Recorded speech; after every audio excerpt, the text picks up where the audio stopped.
Welcome to the Sidereal Astrology video course. My name is Athen, and I'm going to be guiding you here through the 8 lessons of the course to get you to professional astrology level. So this is an updated video here. We were before in the course using a software called Prometheus Astrology software, and the whole first video, this whole first lesson was around setting up that software. But we're no longer using that software. We're now using our in-house developed True Sky software, True Sky Astrology software. And at this point, you should have access to it. If not, make sure that you do email me the username that you're using to log in. And as soon as you log in, shoot me over that username or what is your Gmail email, and I'll make sure that you do get the free access for the full length of the course, because of course, as part of this course, you do have full access here. So like I said, the whole lesson 1 was centered around Prometheus, and Prometheus is much more complicated. It was a software that you had to download on your computer, and if you were using Mac or anything other than Windows, it was even more difficult. So we've very much simplified things, and now we've of course created this True Sky, so it's part of the course.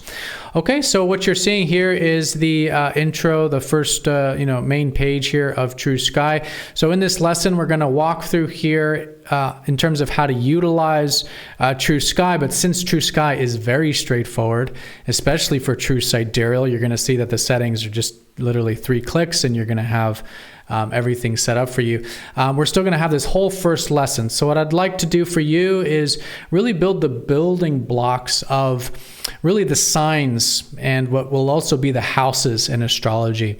What you'll see here is that I like to think of the astrology as the wheel of life, and astrology is nothing new that we don't already know. We already know the wheel of life, and that wheel of life is expressed everywhere, right? But we see it expressed in the sky, and that's what the constellations, that's what the Zodiac, I think, was intended for. So we're going to look at this from the most fundamental bedrock level, which is going to help you even more when you get to lesson 2.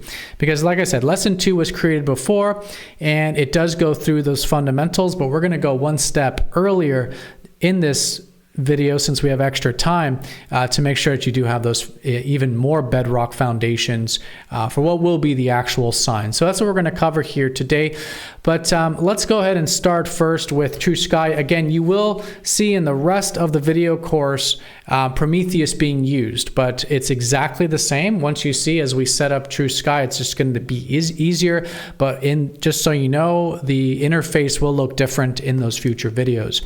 And you will see things like when I say pull up the transit chart or pull up the tri-wheel, you'll see that all you have to do here is just click transit. And there you go, you've got the tri-wheel already there for you. So what will be more technical with the software throughout the rest of the course, you won't need to worry about that. Just pull up the tri-wheel when it says so, when I mentioned to pull it up, or the graph, as you'll see when we get to the transits as well. But here you can do it all with really just a couple clicks versus the very tedious, complicated Prometheus. Okay, but of course, if you have any questions, shoot me an email. I'm always happy to clarify things, even if it's technical, let me know. And there's also a chat feature here as well, as we'll see here, that really helps us communicate a little bit more in the course. For the course, I do recommend using the astrology channel, since the welcome channel here is for introductions, and feel free, please, to introduce yourself to the community. Astrology will be using here for learning astrology. And then, of course, if you have any technical questions, you can use the software tab here. But as part of the course, you have direct access to me. So shoot me an email with the same email that you got this course sent from. And I'm always happy to clarify things directly if that's easier for you. Okay, so let's go ahead and start with True Sky Astrology software. Really nothing to set up, because everything's set up for you except for just the True Sidereal settings. So as you can see here, my screen is going to look a little different from yours. You can see in mine that I have the actual size of the constellations, whereas in yours, it's going to, as soon as you log in, it's going to default to tropical, which is the mainstream, 30 degrees each. System here. So let's go ahead and start with that. First things first, if you go to settings, which is on the top right menu here, settings, and scroll down to where it says systems. Here's where we're going to be changing it. We're going to be changing exactly how you see here. So for Zodiac, you're going to be defaulted from tropical, and go ahead and switch that to midpoint, and in parentheses true sidereal. So the midpoint method is what we're using for the true sidereal boundaries, which is taking the halfway point between all of the constellations.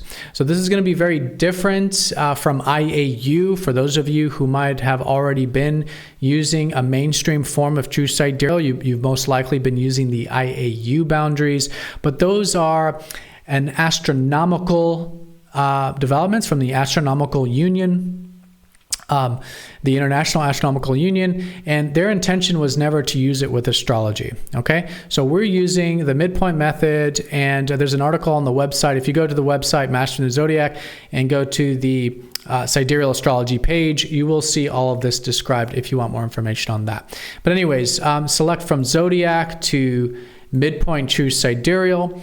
Change the house system from Placidus to equal. Placidus is the most popular used in Western astrology.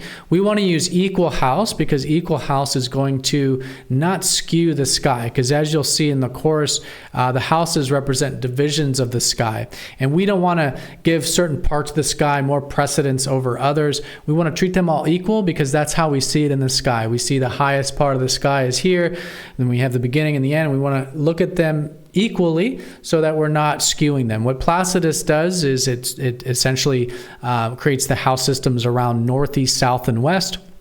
But as you'll see in lesson 2, that south and north changes in the sky, and that skews the houses, that changes the house's size. So with true sidereal, our most important priority is to look at the sky exactly how we see it visibly, and so equal house gets us closest to that.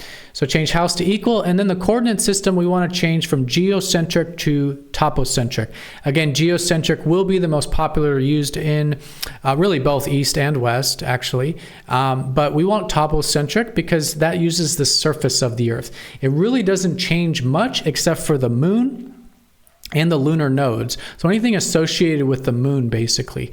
And the reason is that when you're dealing with well, first of all, what geocentric is the center of the Earth. Okay, so geocentric is using the center of the Earth as the reference point. So when we say the moon's in Leo, it's using the middle of the Earth as the reference point. We don't want to do that with true sidereal because we want to use the visible sky. So we want to use topocentric, and this is essentially taking into account the exact location that you're standing in. So if the chart's for Los Angeles, as you'll see, our first demo chart will be for Los Angeles, it'll be exactly like you standing in that location looking. So it's using the topo, the top or the surface of the Earth as the reference point. But like I said, it doesn't change much because very distant objects, anything further than the moon basically in astrology, isn't going to change at all actually. And the only thing that will change is the moon, and the moon things like lunar nodes, as you'll see in lesson 2 as well, but not by very much either, just by usually just a couple degrees. But we do use it so we get the most accurate lunar placement and nodal placements, and for those of you that use Black Moon Lilith as well. Okay, so your settings should look like this: Zodiac midpoint, house equal, coordinate topocentric. Now once you do that, you will need to save these settings. So what you'll see here is the default settings, I think, or no settings at all maybe. But go ahead and just type in under the settings name true sidereal or main or whatever it is that you want to save it as, and then just click save settings. Okay, so that's essentially going to save these so that every time you do load True Sky, it will have these settings automatically involved and automatically set up. And as you can see, you can always even save the default settings first. The default settings are always here. Apply default settings. You can do that at any point. But like I said, that's going to be tropical. So we'll typically want to come in here and use the true sidereal settings. Okay, well, we'll come through the settings back here once again, but just wanted to make sure that you do have the system set up so that our charts match for this first lesson. Okay, so let's go ahead and set up a demo chart. This will be the same chart that's used in at least lesson 2 of the course and perhaps onward as well. But this way we can make sure all the charts match and your settings are verified to be correct. So we're going to use John Doe. Now I have John Doe already saved. You're not going to have anything saved here. It's going to default to today. So first thing you'll do here is come to the name section. Go ahead and type in John Doe. For the date, we're going to be using the 2nd. For the month, we're going to use August. The year 1970. And with TrueSky, we're using a 24-hour clock. So here, what would be 2:57 p.m., we're using 14:57. So go ahead and type that in. And in the location, the way the location works here in TrueSky is it'll auto-populate. So as you start typing in Los Angeles, you will see it here. We're using LA, California as the demo, and then you select it. Okay. Now, just as an aside for future reference, if you don't see your location listed, it might be because it's very small. We are going to be adding a more detailed atlas down the road. This one's plenty detailed, but there are some very small locations. I think it's like less, if the population is less than 5,000, it's not going to be here. So if that's the case, I recommend just using the next closest location. So the next largest town that's near yours, or the closest city that's near the one that you're trying to put in. But know that there is custom locations, of course, available in TrueSky too. So you would just type in the custom name, and you would type in the Latin long. This is using positive and negative and whole sign integers for Latin long. So that means that you're going to be using a positive for the north and also the east, and you're going to be using negative numbers for the west and also the south. But this is going to be all described in the documentations. We have a very robust documentations here. I'll just show you this real quick under the main, because that's where we are. Main, create your first chart. Come down here to where it says the custom locations, and it'll tell you exactly here what each of the values will be for the custom locations. Okay, I just wanted to take the liberty there to just talk about that real quick since we're on this topic of creating charts. Okay, but for the course, you're just going to type in Los Angeles, and then you're going to see it populate here, and click it, and then just click calculate. Okay, so once you've done that, your chart should look exactly like mine. Okay, you can check the degrees, to be absolutely sure, but generally it should just look like this. Okay, so I know this is very cryptic for a lot of you, and that's what we're going to be going through the course is, what do these symbols mean? And that's what we're going to start with here today as well. But if you can just match the symbols for now, that's good enough. Okay, so once that's done, I do recommend saving it since you'll be using this throughout the course, but that's how TrueSky works. You will calculate any chart you want. You will click save. This one was already saved, so it's giving me a little error, but it'll save down here in your recent charts. And if you ever want to pull up any charts, you can always just start typing in the name. So in this case, we might type in John Doe, and you can see here that John Doe pulls up. So we do have a very dynamic search feature. TrueSky will let you save up to 5,000 charts, which is far more than even I use.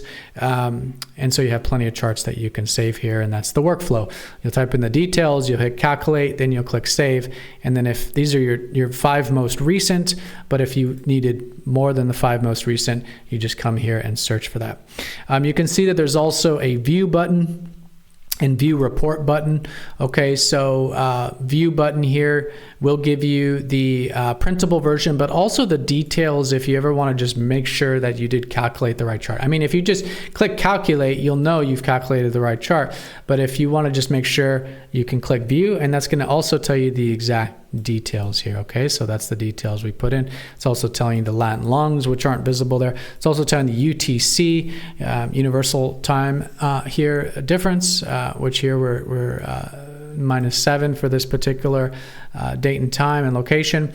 So all this is here in the view, but it also tells you, of course, the settings that you've put in as well. So we're using, again, zodiac midpoint, house equal, coordinate topocentric, and lunar nodes are true nodes, which is the default for the software. Okay, so that's view. You can also view report. Okay, so this is something that can really help you a lot in the course if you want to, really test your knowledge. I would not rely on this too much. You want to get to a point where you can read the charts your own as an astrologer. But if you ever want that second opinion, you ever want to maybe get more detailed, or maybe you want to understand a certain placement more, you can come here to the report and read about that particular placement. Okay. Another really cool feature about True Sky is that you can click any of the planets and it'll tell you the position and tell you about that position, which is really helpful for beginners because, for example, maybe you're like, what is this symbol here? And so you can click it. It tells you it's Neptune. It's, of course, telling you the degrees that you would have already seen in there, but there's the degrees. And then again, it's telling you the description of what it means to have Neptune in Libra, what it means to have Neptune in the 12th house. Okay, so that can be very helpful to come in here and really, to help you study and learn about really the symbols, but also the interpretations. Again, the interpretations I want you to practice doing on your own, but it's great to have that resource available to you. And maybe if you're still memorizing the symbols, you're like, oh boy, what is that symbol again? This one? You click it, yes, that's Mercury. Or maybe you forgot the sign symbol and you're like, what is this sign symbol here? You can click and you see it's got that symbol, but it's Leo. You can see that it's Leo. The house systems will be very direct. Again, we're getting ahead of ourselves. We're going to cover all this in the course, but I just wanted you to know what True Sky has available to you. You can also click the center of the wheel, which is the aspects. Aspects will be covered in lesson 3. But here you have what's called the aspectarian, and that can show you the exact aspects and also the closeness of the aspects, and also if they're applying or separating. Again, this will be covered later in the course, but very user-friendly. As you can see here, every time you load up True Sky, you will be presented with here. All you have to do to start the course, click John Doe, you're locked and loaded, ready to go. Okay, single click features here. Animate, don't worry about. This would be if you're trying to rectify or what's called like change a birth chart to try to find the exact time of birth or something, or maybe you're using a chart for looking at the sky at a certain time. That'll come later in your studies if you even need to animate here, but you do have the ability to change or move the chart by year, month, day, hour, or minute, which is what this is. But for now, just ignore that. That's fine. Of course, the X's is where you can delete charts if you need to delete any charts. Okay, so hopefully that should be very intuitive, very straightforward. Now, this is the only place you need to be outside of maybe the settings to get started for the first half of this course. Okay, so the whole first half of this course is going to be specifically and exclusively on birth chart analysis. And that's what we're seeing here on the main page is the natal chart or the birth chart. In this case, we're using John Doe, but of course you can type in your own details and get your chart here. But this is what the whole first half of the course is all about. So you just really only need this page for now. But as we go through the course, once we get to the second half, we will be using this tri-wheel, what is under the transit tab here. Again, this will be explained and described when we get there, but again, all you have to do is just click transit. You don't have to go up to menus or click certain things or templates and all this, which will look more complicated in those future lessons because it's using Prometheus, but here you're just doing single clicking. And here's the date of whatever time, but usually we're wanting to look at now, which is now. So you can always just click now, and that's going to get you what you'll see, what's called the progressions and transits for that time, but we're not going to get into that now. Of course, just like the others, you can click view and get all that information. The graph, same thing. It's already set up for 1 year before, 1 year after. You'll see in the course that I'm going to go in there and make all these changes to do that. But here, all you really have to do is click calculate. Once the natal, just make sure it's the chart you want to cast is set up. So in this case, it would be on John Doe's. You click calculate. That's it. You're good to go. Now, the other features here are not standard features that I personally use, but I've included them in the software because they are things that some astrologers use. They're things we're not going to cover in the course, but you're going to know how to read because the course is a full spectrum in the sense that once you know how to, for example, read a natal chart, you're able to read what here is called a return chart. Okay, so I'll explain it here briefly. Again, this is not meant for you to know right now. It's just for future future reasons, if you want to pull up, say, a solar return or a lunar return, I'm just showing you where that is here in the software.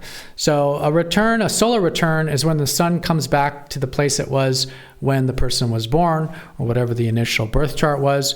Okay, maybe you've heard that expression, but again, it's one click. You just click return, and this is the solar return for John Doe in 2025.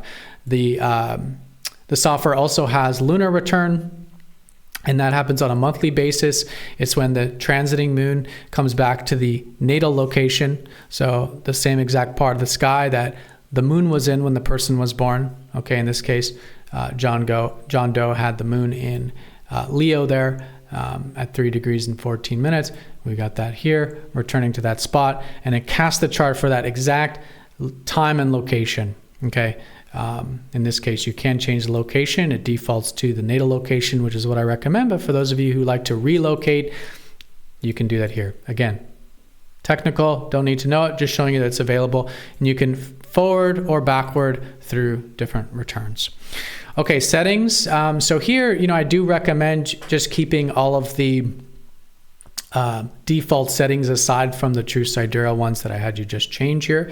But later on, go ahead and explore this. For example, you can add asteroids, you can add that black moon Lilith we talked about, you can add part of fortune. I personally don't use these extra things, but again, they're there in the software if you do decide to. I recommend leaving planet degrees selected, as this is going to show you the degrees. And now with True Sidereal, we're not very interested in degrees because we're using the actual size of the constellations. And as you've seen, the sizes are very different from one another. Like Leo is very large. This one's Leo. It's very large. Cancer, very small. So the degrees are kind of meaningless in that sense, because degrees in an even system where all the signs are even 30 degrees, like you saw when this chart first loaded, the degrees start to become important, because then you're like, okay, 1 degree this is 1 degree something else. So it starts to help you with particularly aspects, okay?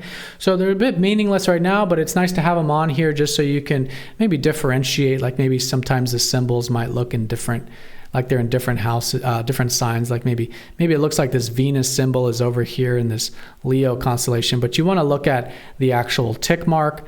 And if you can see that, it's probably quite small on your screen, but if you can see this tick mark, it's actually in Virgo, and it tells you it's in Virgo because it tells you that here. And of course, you can always click and see that it's in Virgo. Okay, but anyways, I recommend leaving planet degrees on. You can change the ascendant. I recommend leaving this to normal, but you can always set it to Aries. If you want to simplify things, just set the whole chart around the beginning of the zodiac. You can set it at certain planets. This can become helpful later on if you don't know someone's birth time. I recommend setting it to the sun. And so I'll go ahead and apply this without saving it. Apply without saving. And as you'll see, what that does for John Doe's chart is it sets the whole chart around the sun. So as you'll see that the chart starts at what's called the ascendant, which is over here. Again, we'll get into all this, but it sets the sun there. And that's because if you don't know the birth time, this ascendant changes every 24 hours, right? There's one full rotation every 24 hours. And so even just a few minutes can change the ascendant. A few minutes of birth time. So if you don't know the birth time, this is the one thing I do recommend, is coming here and changing it to ascendant sun, which is going to set the whole chart around the sun. And it's not the most accurate chart, but it is the most accurate if you don't have the birth time. And here you can still use houses, which you would otherwise not be able to do without this method. Okay, but we're going to set that back to normal. I'm going to actually just click True Sidereal again just to get everything back to default. I definitely recommend keeping the orbs. These are traditional orbs. There's really no reason to change them unless you want to down the line as you get more advanced. The graph settings I recommend leaving. You don't want to check some of these faster movers in the graph because we're going to be doing multi-year with the graph. And if you were to, for example, select the moon in the transit graph, that's going to actually the transit graph won't even calculate because there's just going to be too many moon placements in like 3 years because the moon is extremely fast, as you'll see. And as you probably already know, we have the moon transiting through the whole zodiac every 29 days. So it's doing a lot in just 29 days, let alone, years. Okay, so anyways, I recommend just leaving them at these default settings, but if you do want to change them later, you can. Same with the aspects for the graph. This is all for the graph settings, the types as well, but we're going to leave those. This is telling you what is in the graph. Okay, and as we said here, this should all be very straightforward. You can always, just like with natal charts, rotate between different settings and save new settings as we saw, apply without saving if you just want to do a quick test like we did, and then you can always come back to the defaults by apply default settings in case you've maybe made some changes that mess something up and you're not sure exactly where that came from. Okay, also synastry and composite are available. Again, not covering it in the course. This is, if you want to know that down the line, this course is designed around natal and predictive, which is professional. If someone comes to you and says, hey, tell me about myself, tell me about the year, 95% of readings is what's covered in the course, but synastry and composite is here, and that's a great feature for true sidereal. The way it works is that synastry, so by the way, synastry is compatibility, if you're wanting compatibility between two individuals, and composite is the combined chart between two individuals. This is, for synastry, we could do like, click someone's chart here, and this would be the two charts overlaid on top of each other. You can swap these charts, and you'll have a pretty good idea of how to read these by the end of the course, because again, what we're covering is that fundamental, and that fundamental, as you'll see, can be applied to anything. So you'll be able to, in this case, read this person's chart as we will for John Doe, but also this person's chart, and all this is doing is just helping you overlay them so you can see both at the same time, and also see how some of the planets are associated, how they're sort of configured with each other, which you can also get from the aspectarian, which again will make more sense once you get to the aspects of the course. And the composite chart is the combined chart, takes the halfway point of all the placements. For example, the midpoints of the sun. If one person had the sun in Pisces and the other person had the sun in Taurus, it'll plot the sun here in Aries, the halfway point. Again, technical, you don't need to know this, but if you wanted to read a relationship, you would put in both details here and simply come to the composite chart and read the composite exactly how I'm going to show you how to read the natal chart, except you're going to read it as the chart of the relationship. Okay, so very helpful, and as you can see, all one click.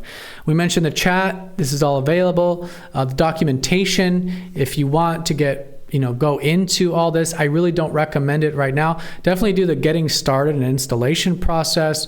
Again, you can just run it in the browser like you're doing now, but we do recommend you actually install it. It's just going to make the experience easier. You're going to have an icon on your browser, an icon on your desktop. Definitely, use a desktop machine for the course, because it's just going to help you see things, but True Sky is available for mobile, of course, also for Mac, Safari. You can use it on any device. You can use it on tablets as well.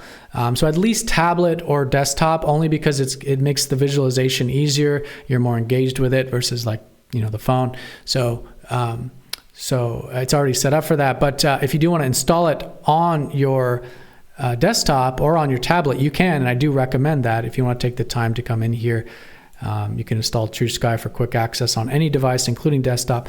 Look for the install icon on your browser's address above, but this will show you exactly how to do that. And if you want to just pause the video, take a minute here to install it on your device, that will make loading it up quicker, because then you'll just click the icon and it'll take you straight to the application here. Okay, these are the true sidereal settings that we just did. Okay, but these are also listed here in case you wanted to see. Again, we're in the doc section and we're in the getting started and installation process. Okay, and then this is as far as I really recommend for right now. Maybe the main, actually, if you want to do step 1 of the documentation, but it's everything we just covered. But it goes into a little more detail if you want to here.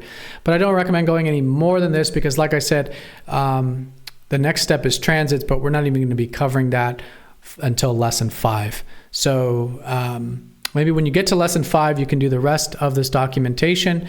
But for now, just getting started and the main section, which is again the natal chart.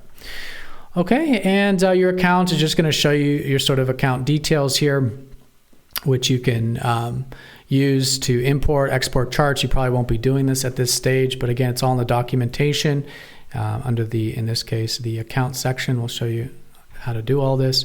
Anyways, most of you will be using this to just manage your account, which is your Google account. You can update your name and photo if you want by clicking this link.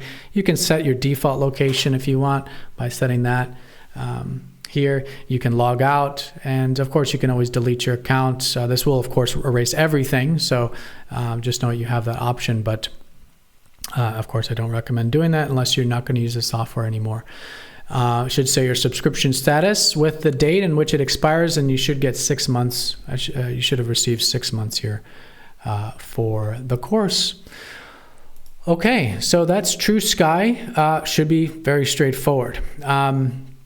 Okay, so let's use a little bit more of our time today, because this is actually far less complicated than Prometheus was.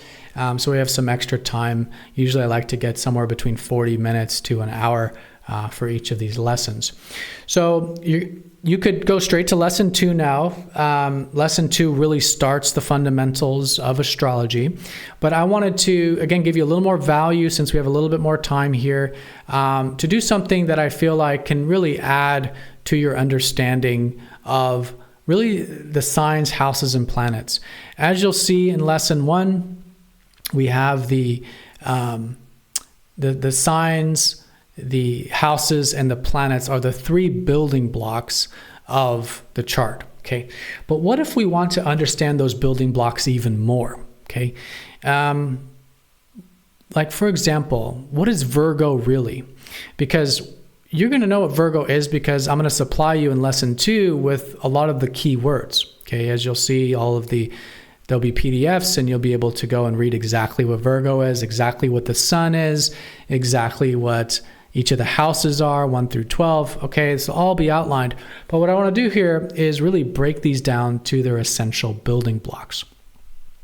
And this is just going to help you really understand and connect to the energy. Because like I said, what we're looking at here is the wheel of life. And we all know what that wheel of life is. We all experience it every day, from waking up to going to sleep. We experience it every year with the seasons. We experience it in our lifetime, from birth to death. We see others experience it. And even within certain events or experiences, we know what beginning and endings are. We've experienced this whole cycle. What is the life cycle that goes through these phases? So what we're looking at here with the astrology is the sky. Okay, and as you'll see in lesson 2, everything that's above this halfway point, so if you were to draw a line straight across here, everything that's on the top half of the chart is the visible sky, and everything on the bottom half of the chart is underneath the earth, so it's not seen at that particular time. And what you're seeing here with these houses, 1, 2, 3, 4, 5, 6, this is again equal house, so it's just dividing up the sky into equal parts. That's all it is. And we're just saying that this is the 12th part of the sky, this is the first part of the sky. We just give them numbers, but they do tend to go through this wheel of life.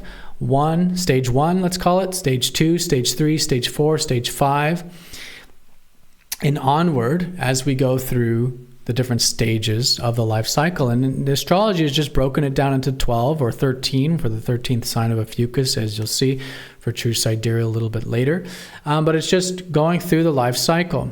Okay, so all you're seeing here is, first of all, with the houses, 1 through 12, is the areas of the sky divided by 12 to show us what phase of the life cycle each part of the sky represents. This part of the sky represents stage 1 of the life path cycle, number 2, number 3, and so forth. So this inner wheel here is the houses. Again, all this is covered in lesson 2. So if it feels a little overwhelming right now, that's okay. My job here is just to get you started. And I'm just saying this now so it'll make a little more sense what we're about to talk about.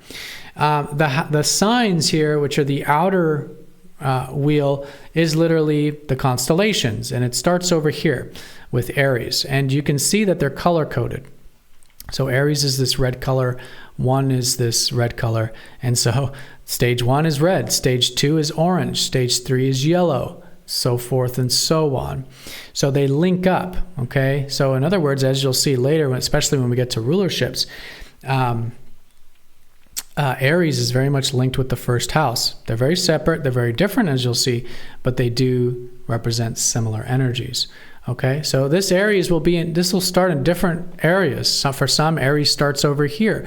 For others, Aries starts up here. And that's just because the constellations are rotating in the sky.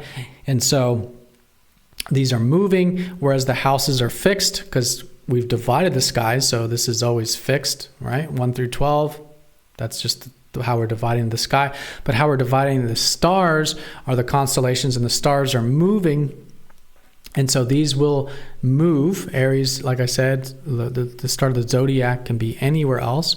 But it's the same concept. For the signs, we just start with Aries, just like we start the houses with number 1 here.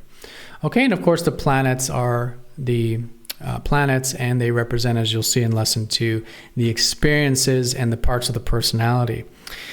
So what I want to do here is, again, just make it very simple in the sense that we already know what the wheel of life is.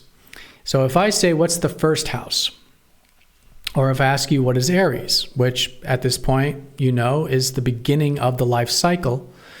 Then you might ask yourself, okay, what's the beginning of any cycle like? And let's take the life cycle from birth to death as an example, because that's the most direct and literal.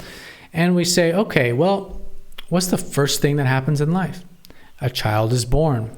And as you'll see, this 12th house, which is the ending, or Pisces, color-coded. And again, you'll get these symbols a little later. But the color coding, the ending, is this very spiritual purple color. This is the ending. This would represent the womb in which the child comes from. So this is the birth point. So what's the first thing that happens when the child is birthed? It separates from mother.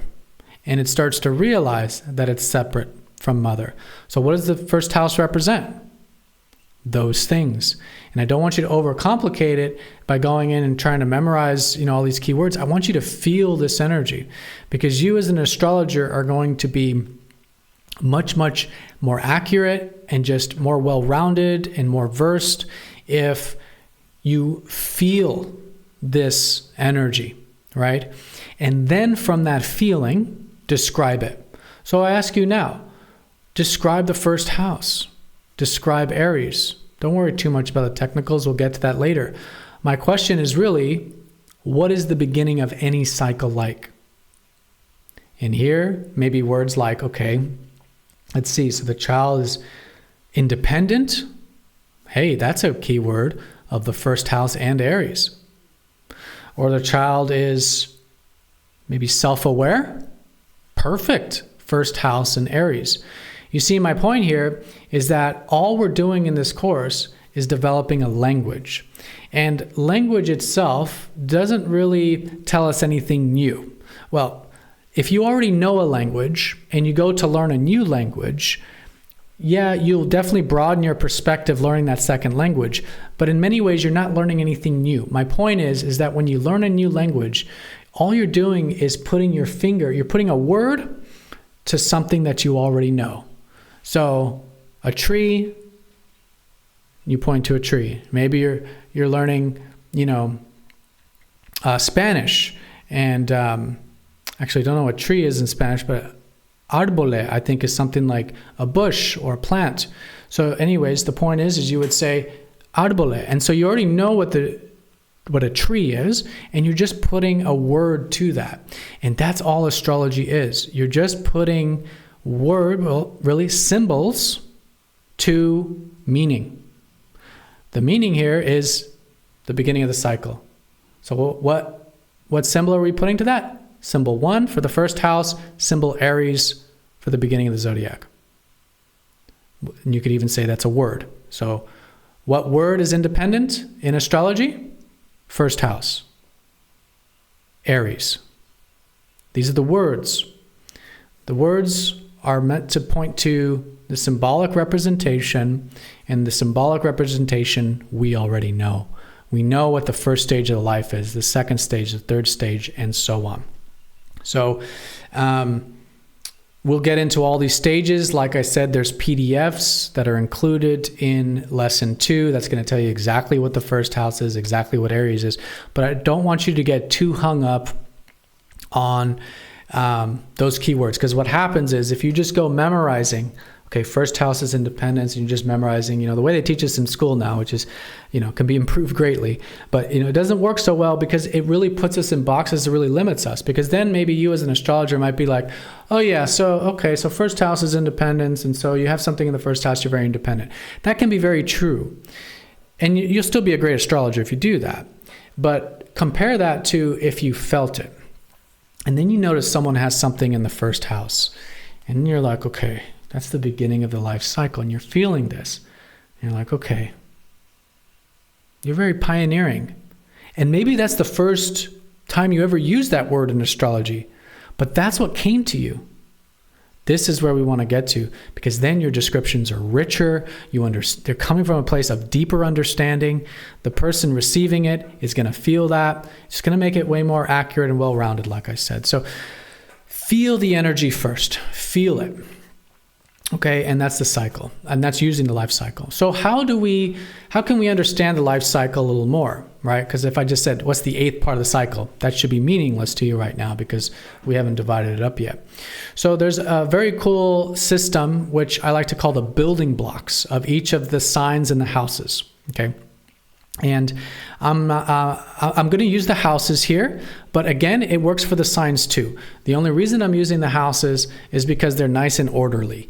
It always starts with number 1 here and ends with number 12 here. So it's very easy to see, and we're going to go in this counterclockwise fashion. This makes it very easy, but you can do the exact same thing starting here for the signs and going counterclockwise through them as well. Okay, but we're just going to use the houses. Now these building blocks, as some of you maybe have heard, are what are called the elements and the modalities. Okay, so the elements, a lot of you are probably familiar with, or at least have heard in, probably New Age circles, but even just in the mainstream as well. And in astrology, we use 4 elements: fire, earth, air, and water. And that's the pattern, okay? So here with house 1, the pattern starts with fire. So house 1 is fire, house 2 is earth, house 3 is air, house 4 is water, okay? And this just repeats. 5 is fire, 6 is earth, 7 is air, 8 is water, 9 fire, 10 earth, 11 air, 12 water. Okay, so this divides up the chart by 3. Okay, now we should all know what fire feels like, what earth feels like, what air feels like, what water feels like. And I mean experientially, I mean in the life cycle, or in personality, or in just life energy. So for example, for me, I like to use the keyword of passion when it comes to fire.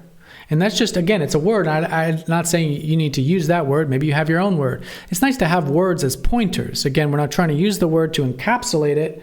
We're trying to use the word to point to something much deeper than the word. Because I'm not just saying passion, I'm feeling passion. So when I see a fire house or a fire sign, I'm feeling fire. For me, the word passion just helps me get to that closer. For earth, I like stability. Okay, stable, grounded.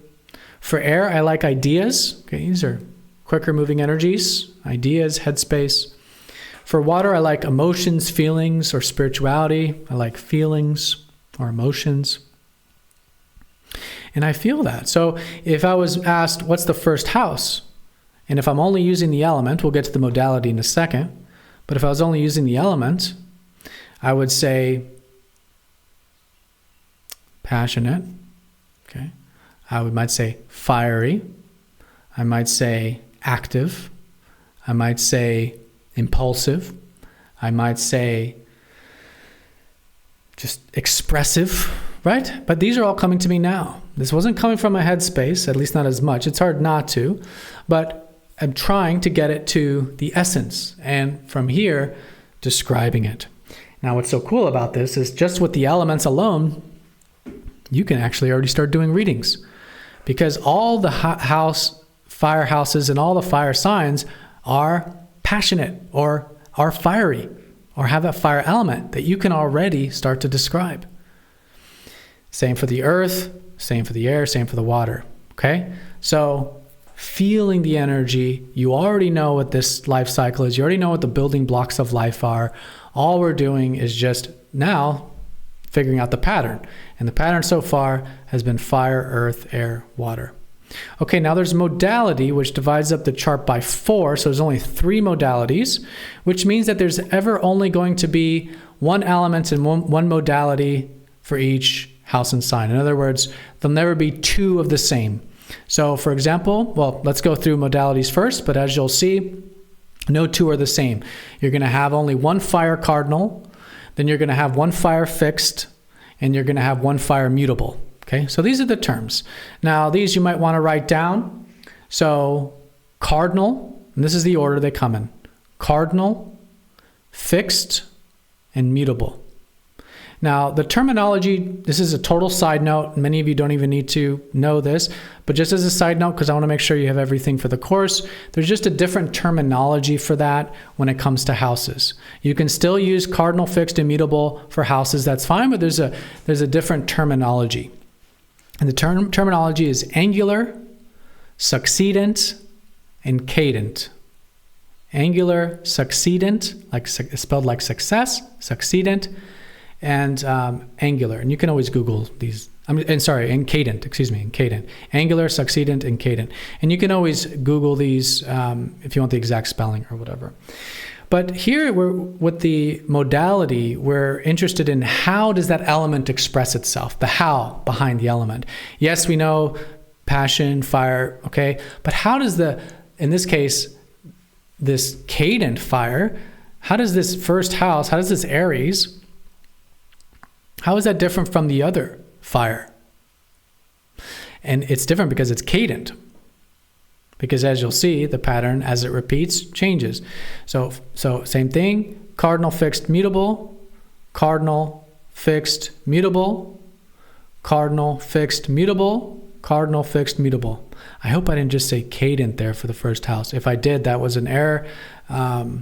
It's cardinal, fire, okay? Cardinal, fire for the first house. So again, cardinal, fixed, mutable, cardinal, fixed, mutable, cardinal, fixed, mutable, cardinal, fixed, mutable. Okay, and this is much easier to see because it divides up by 4 and our brains work better with equal divisions like this. And so if you just divide up the chart by 4 pieces, which are called the quadrants, so houses 1, 2, and 3 are the first quadrant, 4, 5, 6, second, 7, 8, 9, third, 10, 11, 12, fourth. Whatever house or sign comes at the beginning of that quadrant is the cardinal. The one that's at the end is the cadent, mutable. And the one that's in the middle is the fixed, okay?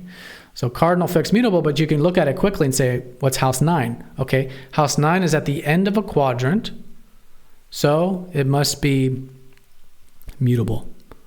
12 is at the end of a quadrant, must be mutable. 8 is at the beginning of a quadrant, the third quadrant, so it must be fixed. 11 is fixed in the middle of that quadrant, right? And of course, all the ones at the beginning are your cardinals. So you've got your 1 is cardinal, 4 is cardinal, 7 is cardinal, 10 is cardinal, okay? So what does it mean? What is cardinal, fixed, and mutable? It's how the elements in this case will express itself. And so it's more of an action sort of a description. And the best analogy I've heard of how to describe these is a wheel. So I'm going to use the astrology wheel, but let's just visualize this astrology wheel as an actual moving wheel with an axle rotating, okay? So in the very center of the wheel would be the axle, and it would connect the other wheel, right? And the outer part, let's say these signs, this is the tire. This is the tire. So it's where the wheel meets the road, okay? And we're just going to imagine that these house lines are the spokes. And we'll just imagine that the spokes come all the way in the middle. So you have a wheel with an axle in the middle, spokes in the center, and then the tire on the outer part. So this is symbolic for what the modalities represent. So the tire is the cardinal, the 1, 4, 7, 10, the beginning. This is the way to describe this is the expression tire meets the road. If anyone's heard that, it means that it's when things really come to fruition. It's when things really happen. In this wheel analogy, it's the only part of the wheel that touches the road. And so it's this idea of action, of implementation. And the key word I really like for the cardinals is directing energy. They all tend to direct the energy somewhere, as you'll see, and they'll direct it. There's one fire cardinal, there's one water cardinal, there's one air cardinal, there's one earth cardinal. Okay, it's one of each, right? They all direct the energy differently. But directing is just my key word. See if that works for you. But it's the symbolism of the action, of the implementation of the tire meets the road. Now, the axle in the middle is representative fixed. And this should make just language semantic sense. Fixed doesn't move. Axle doesn't move. Okay? This is the symbolism of the fixed houses and signs. You can see them as like that. Just the key word can be fixed, right? They're immovable. The word I like to use is, as you'll see, very helpful later, values. They represent the values of our life. And as you'll see, values don't change. They can change, but like family values, societal values, these things are very much fixed. And even personal values, they don't change very much in life. And as you'll see, values is a good word because it ties into the experiences that we have when we're looking at these houses and signs. So see if that works for you. But again, the axle is really what holds it all together. You can think of it that way too, in terms of the wheel itself or the life energy itself. Now the spokes connect the cardinal with the fixed, right? These are the mutable, okay? Now mutable, some of you might know where that word comes from. It's changing, it's moving, mutability, changing, moving. And if you look at the spokes, that's what they're doing. They're the part of the wheel that's literally constantly moving. The cardinals are moving too, but they're moving with the road. The spokes are holding the axle with the tire together. And so they can be represented as the sort of glue that holds the values and the actions together. Okay. Again, this is all symbolism. I'm not expecting you to memorize all this, but just think of what the spokes are doing. They hold the things together. They're moving a lot. They're changing a lot. And when you're looking at a spoke, a moving wheel, you can't even keep your eye on them because the spokes are moving so fast that they're just blurred. This is how mutable energy works. It moves a lot. It changes a lot. It holds things together. They all have this in common. Okay. So explore that a little bit. Maybe Google these as well if you want to get a little different perspective. But this is the modalities. Okay, so you actually have everything you need to know what all of the houses and sign mean. Okay, of course, this is going to develop more through time, and no way is this expecting you to just start describing it off the cuff like this. It takes, one thing I say, to all my students, it takes years really, but at least many, many months of reading charts as much as possible to develop the ability to just start describing things naturally. 11th house, progressiveness, vision, community, whatever, we feel it, okay? That takes a long, long time. So don't expect yourself just to all of a sudden. But you have the building blocks here. And this is what I really want you to practice, okay? And this will be your first homework assignment, is to start quizzing yourself. 8th house, what is 8th house? I'll give you a second here to consider it. And all we're going to do is count. Fire, earth, air, water. Fire, earth, air, water. Boom. 8th house, which is also Scorpio, by the way, is water. And that includes a fucus. As you'll see, Scorpio and a fucus share the same part of the sky. By the way, that's why we're not using 13 houses, because Scorpio and a fucus share the 8th part of the sky. They overlap almost perfectly with each other. They're what you would call a dual sign. Okay, so they represent the same thing. So, of course, one's a higher octave than the other. This wheel of life analogy I've used, we're moving from one state of consciousness to the next state of consciousness. Scorpio comes before a fucus, so you can think of it as in the houses. The first half of the 8th house is like Scorpio. The second half of the 8th house is like Ophiuchus. We're over here, by the way. These are Scorpio and Ophiuchus. But again, you'll see all these in the PDFs. But it's an evolution of the wheel of life from one to the next. But anyways, they're both water, okay? So water. Now let's do the modality. Now here we're going to do that quick check. Okay, we have a quadrant here. It's in the middle of the quadrant. What do we say comes in the middle of the quadrant? Fixed. So it's water and fixed. Okay, let's get to our feeling now. Okay, water. Let's just keep it simple and say that 8th house energy and Scorpios are emotional or feeling based. True. We could be done with just that. But what separates that from the other waters? Okay, well, it's fixed. So it's fixed on these emotions. Okay, what does that feel like? Okay, maybe someone who values emotional meaning and depth and truth and deeper connection and protection and boundaries. This all represents Scorpio and Ophiuchus. Again, you're going to have your own words, and it's not about memorizing. It's about feeling it. And the beauty of this is there's no wrong answer. As long as you're coming from that fundamental, there's no wrong answer. You could even say something wild like the 8th house is about independence. We said that the independence is more associated with the 1st house. But if you're coming from that feeling of what does water feel like, what does fixed feel like, and from there you described it as very independent individuals. If you were describing it from that place, it would be true because it's from that context. It's from the context of deep, fixed emotions. And therefore, we're saying maybe they're independent because they're deep and fixed on those emotions. You see my point? Now we can be more flexible. We're not trying to put things into boxes. We're trying to connect to the wheel of life and describe it from there. Okay, so practice that, the element and the modality. Okay, so I wanted to do this for you here. It really sets the stage for what you'll learn about the houses and signs in particular. Again, you didn't really need this lesson because it's all covered with the PDFs that you'll be getting.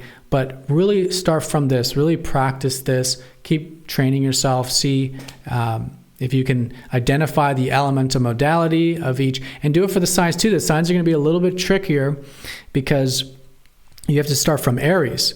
So I've asked you, what is Virgo, which is this sign here, by the way. Okay, and again, the symbol will be in the PDF. But if you're like, okay, there's something here, I want to maybe analyze this Jupiter. Okay, what is Virgo? Okay, let's count. Fire, earth, air, water, fire, earth. Okay, Virgo's earth. Okay, now what modality is it? Cardinal, fixed, mutable, cardinal, fixed, mutable. Okay, it's mutable. Whoa, that's tricky. And this is perhaps the most difficult one to connect to. Because what do we have? We have earth stability, and then we have changing or flexible, mutable. What is earth stable? So stable and moving, what's that like? Well, let's feel it. So it's earth fundamentally. So you can straight up say that Virgos are stable. They are. But again, the modality is telling us how. So how are they stable, or how are they expressing that stability? Through changing, through adaptability. So they're moving the earth energy. They're adapting earth energy. This is what Virgo represents. And as you'll see, Virgo represents a lot of the qualities of improvement. So improvement is you take something that's solid, it's there, and you make it better. But in order to make it better, you got to change it. That's what Virgos do really good. Refinement, striving towards perfection. Work and service is the 6th house. That's the same energy. 6th house is the area of work, our day-to-day lives, our routines, our habits. Habits are built things, right? Earth. But they change. You can mold them. They change. It's also good for them to be flexible. So this will make more sense. But my point is practice identifying the elements, the modality, and go from there. All right, so I hope this was helpful. So I'll see you in the next lesson. Again, we'll be using Prometheus in all future lessons, but you have True Sky fully set up, and it should be a whole lot easier than all of the Prometheus steps, okay? So hope you have a good one, and hope to see you in the next lesson. Take care. Bye-bye.